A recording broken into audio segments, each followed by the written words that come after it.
Bonjour tout le monde et bienvenue sur Money Tree, le podcast qui vous parle d'investissement et de finances personnelles au sens large et sans tabou. Je suis Julien Calamotte, investisseur passionné et auteur du livre à succès S'enrichir grâce à l'immobilier. J'avais envie de partager ma façon d'investir, forcément, mais également de découvrir avec vous de nouvelles façons de faire fructifier notre argent. C'est pourquoi j'ai créé ce podcast pour y recevoir des invités qui nous partagent leur savoir et leurs expériences en toute simplicité. J'espère sincèrement que les échanges que je vais avoir avec l'invité du jour vont permettre d'enrichir vos connaissances autant que les miennes. Je vous souhaite une excellente écoute. Arrêtez de faire des économies. Ne soyez pas radins. Si je vous dis que pour louer plus cher, il vous faut proposer un bien de meilleure qualité que celui du voisin, vous ne serez pas surpris. Mais si je vous dis que pour avoir un bien de meilleure qualité, il vous faudra débourser davantage que le voisin, ça risque de coincer. Je possède des biens immobiliers depuis plus de 15 ans et j'ai suivi de nombreux chantiers, des dizaines, je ne dis pas des centaines, mais des dizaines, de rénovations qui m'ont permis de faire vraiment quelques constats que j'ai envie de vous partager. Il y a une chose qui me surprend toujours, c'est la capacité de certains investisseurs à se convaincre que ce qu'ils font durera dans le temps juste parce que c'est joli à regarder. Le fait que ce soit joli, ça ne veut pas dire que ça durera dans le temps. Il y a quand même une sacrée différence entre le fond et la forme, et dans tous les domaines. Le fond est important, la forme l'est tout autant, mais l'un sans l'autre, ça ne fonctionne jamais. Vous savez, ce fameux effet coup de cœur. Waouh, c'est le wow effect, le wow effect. J'ai un effet coup de cœur, ça va marcher. Oui, l'effet coup de cœur, il va marcher, bien sûr. Vous venez de rénover, vous allez louer très facilement, le bien va plaire, vous allez être fier de votre bien.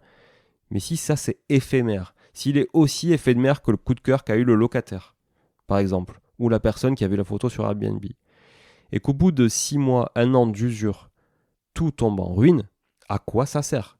À rien.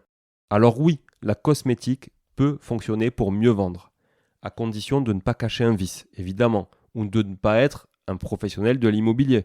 Si vous maquillez le truc juste pour vendre, assurez-vous que derrière, ce soit quand même solide.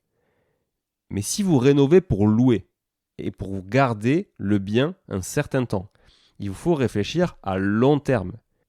Demandez à ceux qui ont fait l'économie d'un isolant il y a quelques années. Demandez-leur si leur laine de verre premier prix, peu épaisse ou voire même inexistante, fait aujourd'hui la différence quand il s'agit de faire un DPE.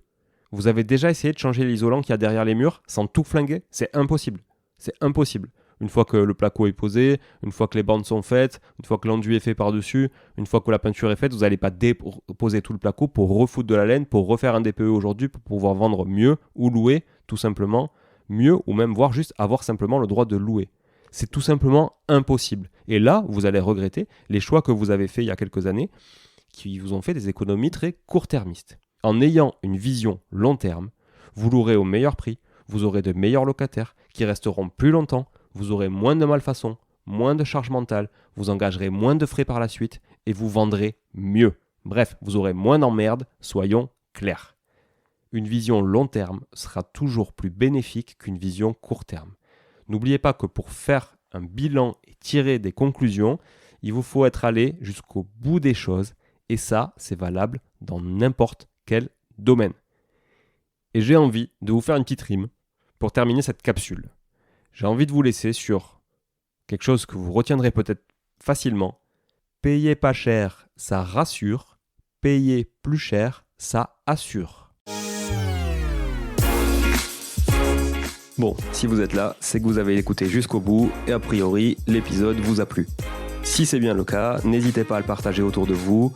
Notez ce podcast sur Apple Podcast et Spotify en laissant un commentaire 5 étoiles. Je ne vous le répéterai jamais assez, mais c'est grâce à vous que ce podcast vit aujourd'hui et peut continuer de vivre en vous proposant un contenu toujours plus qualitatif. Merci encore, je vous retrouve très vite sur un nouvel épisode de Money Tree. En attendant, je vous souhaite la meilleure des réussites dans vos projets et un bon enrichissement. À très bientôt.